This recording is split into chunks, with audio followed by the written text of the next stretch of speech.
So this is a cultural thing and a people thing more than anything. And the whole people thing is fascinating, but it is, yeah, it's absolutely true, right? I'm a digital analyst. I study technology all the time. I was in an all-day meeting looking at the next trends, and I can't tell you how many times big data came up and how important data scientists are going to be for the organization. And I said, you know, it's just one part of it, right? Because you keep talking about data in the same way we keep talking about technology. The people, right? You and me, the way that we use technology to make decisions, the way that we connect, the way that we share something on Instagram, or our moments that we share that are important to us, and how we get frustrated when not enough people liked it or responded to it or commented on it, so we find another way to be creative or another filter to use or something else that just engages the people that we're connected to, and that starts to change sort of your expectations, and you sort of don't even realize that you become more demanding as an individual, and the businesses that you support today aren't keeping up with you, and so you start looking for other options. And so data science is just one part. So data science, the future of business lies at the intersection of data science and digital anthropology. So you have to understand how behaviors change at the same time. And so this book is really big on data science and digital anthropology and psychology and sociology, because if you don't understand people and how they're changing, the steps they take, then you're going to make decisions based on ones and zeros, which is still cool, but you're always going to miss that point, which is people. Absolutely. Yeah, so get people talking to each other, inside and outside. Yes. What a concept. Okay, so what are companies doing well, and what are companies not doing so well right now? All right, well, Charlene Lee is a colleague of mine at Ultimate Group, and we both published a report recently on the 6 stages of social business transformation. We spent a year studying this, and even though we call it social business, it really isn't about social media. It's just sort of about transformation. And I'll tell you that, without naming any names, just generally what we had seen was the problem out there is that businesses were using technology without aligning them to business goals. So it was, I think 34% of every business that we talked to had said that they were aligning these strategies, these new media strategies, with business objectives. And then we dove even further and say, are you really, so if you are aligning it with, and if you are telling us the truth, how are you measuring the alignment with business objectives? Oh yeah, well we're making assumptions that likes and retweets, and what it really had netted out to was only 17% had metrics that showed that there was tangible business value in these new media investments. So 17% is a really pathetic number, considering how old now we are in terms of all of this new technology, new social technology. Why do you think that is? Because we get caught up in the technology and not the people aspect of it, right? And how expectations and value are sort of an exchange for engagement. And that if there isn't a mutual reciprocity or an exchange of value over time, you just sort of turn off. But the thing is that you turn off, you just don't unlike a company, right? Because it's hard to find that little unlike. And so businesses are fooled into thinking that that number represents an opt-in, right? I have 1.5 million likes. It's the equivalent of 1.5 million subscribers to an email list, and so they get frustrated when they put a post out there and they don't get as many responses as they want. What's wrong? Facebook sucks. They changed the algorithm, and this whole thing is just not working, and now they're going to get paid for posts. It's a philosophy. You think about, let's just talk about social media. Social media within the organization is already in a silo. It's mostly rooted in the marketing department, and the marketing department doesn't necessarily have the respect of the entire organization. And if it comes up within another department, it might be customer service, but customer service and marketing aren't collaborating on how to have a more effective social engagement.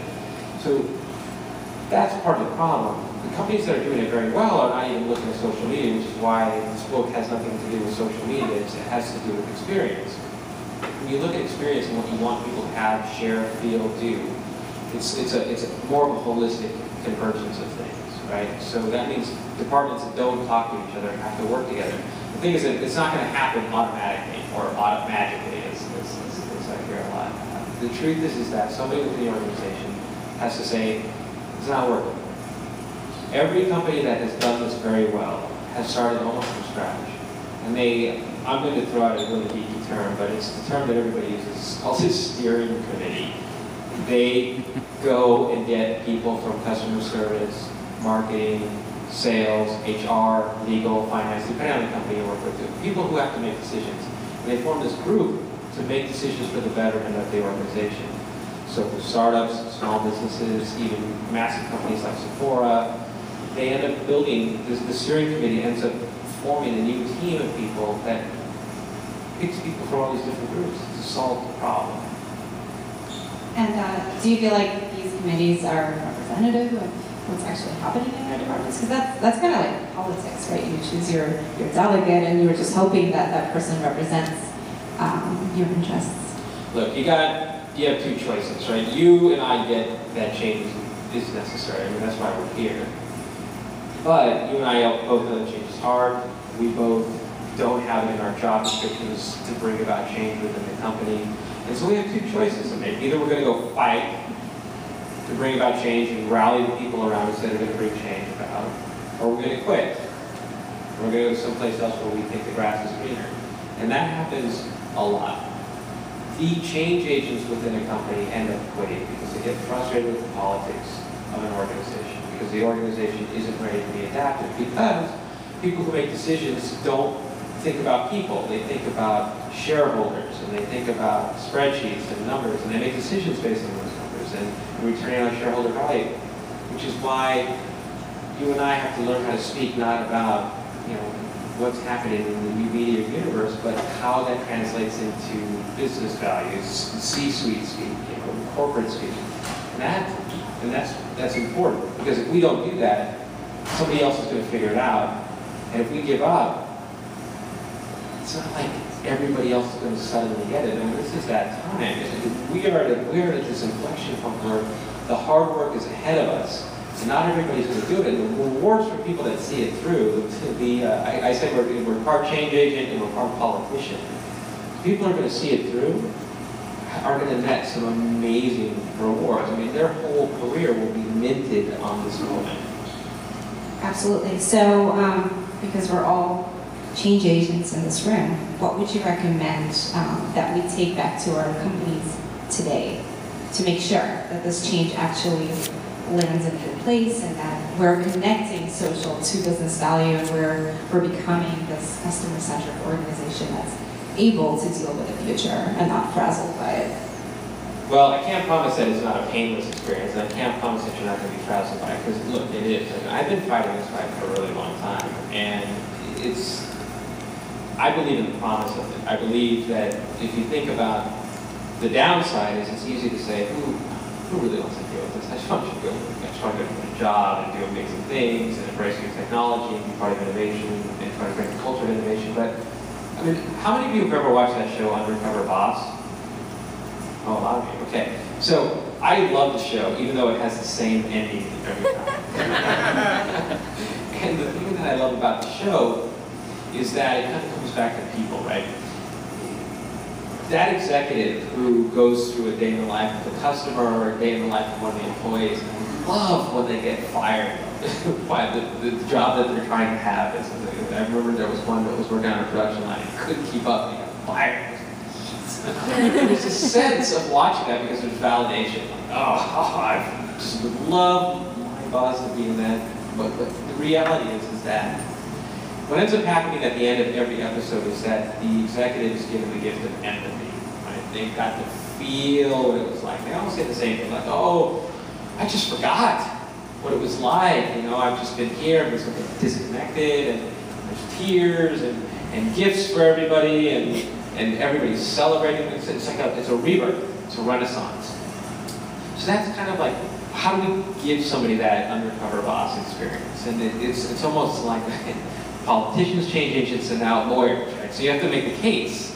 So I'll give you an example of how I make the case.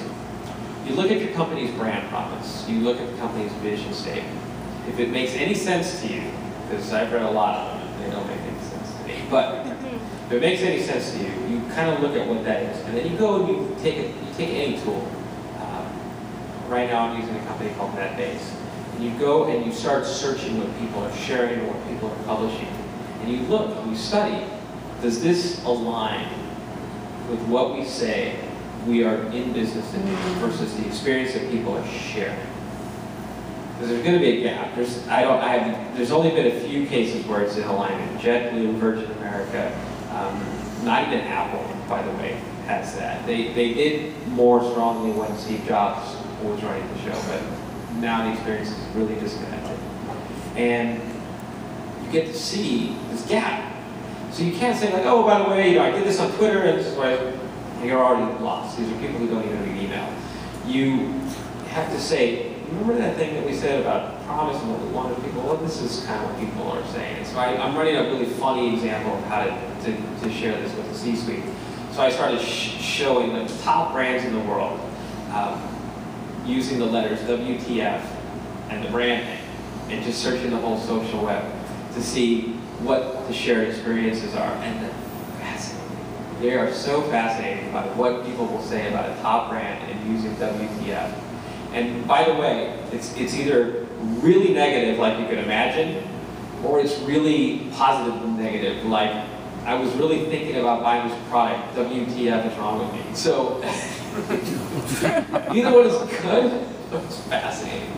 But it's a way to show anybody that sees it, and then you can start to show like what people are talking about and why, and to what extent, and how many impressions that has. And you start to use traditional speak, and they're like, wow, okay, this makes sense. And so it's almost like presenting things to someone in the way that they need to hear information.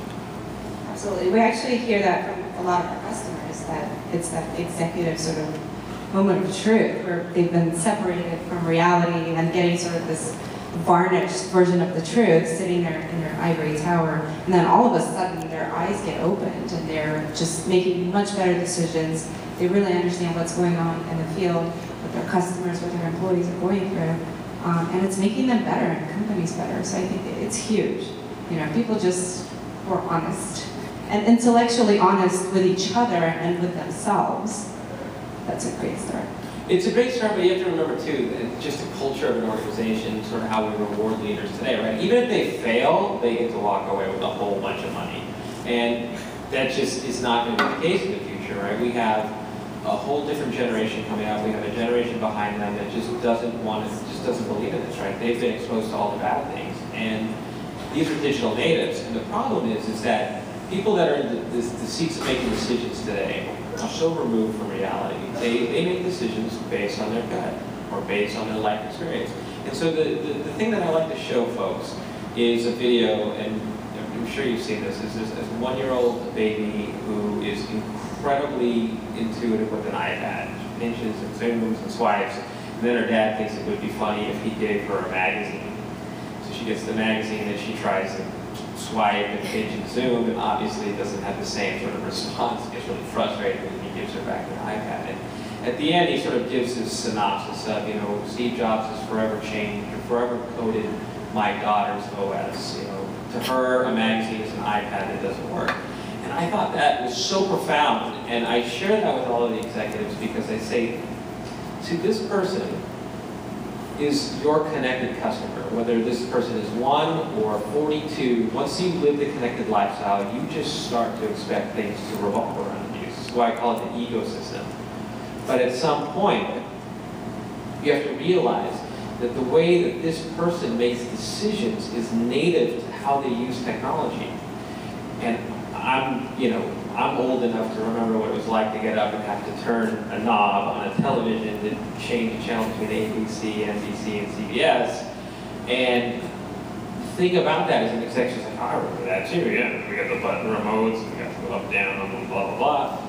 Exactly. So you're making decisions about the future of your business right now, where it invests its marketing dollars, where it invests its service dollars, based on the world you know, not the world that they know. And they're making decisions differently than you. And the way you're making decisions is already working against you. Your life's experience right now is making you make the wrong decisions for the future of your business. And they just almost have to hear it like a human being, like the undercover boss experience. And so part of our job is just sort of translating what we know, what we see in the research that we're doing, the work that we know is true, and being able to just make a human connection back to the decision makers. So the other day we were at Yammer on tour in New York, and our CTO, co-founder Adam Pisoni, said something that I think you would really like. So the reason that we as businesses feel disrupted, and what disruption is that we have sort of organized ourselves around the process, using which we're creating value for our customers, not the value that we are creating. So we get so embedded with all these things and the legacy ways of doing things, and we get so married to that we don't see what's going on outside and how our customer is changing and how they're having these connected experiences. And yeah, it's pretty powerful stuff. It is, and at the end of the day, it's not slowing down, right? Disruption is now an everyday thing. In fact, it's only accelerating. I refer to this as digital Darwinism. There's this idea that technology and society are evolving faster than your ability to adapt because you don't have a mechanism within your organization to recognize disruption. What are the early warning signals? Who's responsible for recognizing them? And then what's the response mechanism inside the company? So it accelerates because you think about the recording industry, right? It's a 100-year-old business that's taken 100 years to figure out that they were not in the right business anymore. You have the United States Postal Service that just a couple days ago had to make a decision whether or not they were going to cancel your Saturday mail delivery. And then you have the person who's sort of running that show on television saying, well, you know, people just aren't paying their bills with postal mail anymore. And it's just, you know, we're just not seeing the type of bulk that we used to. And you're kind of like, dude, that was in the 90s. And you're just figuring this out. So we just have to have some sort of mechanism inside the organization to say, yeah, things are changing, and no amount of Twitter pages or tweets or YouTube videos are going to change anything until you can change from the inside out. I